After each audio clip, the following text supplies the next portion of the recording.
La fiesta sonidera del año llega a Pachuca. Ramón Rojo Villa celebra 57 años de Sonido La Changa el 1 de marzo con un gran baile en la feria, prometiendo una noche inolvidable llena de música y alegría para todas las edades.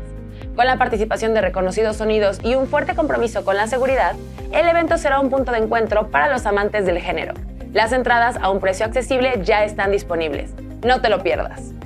Yo soy Alejandra Ranero, esto fue Informativo MXN Hidalgo.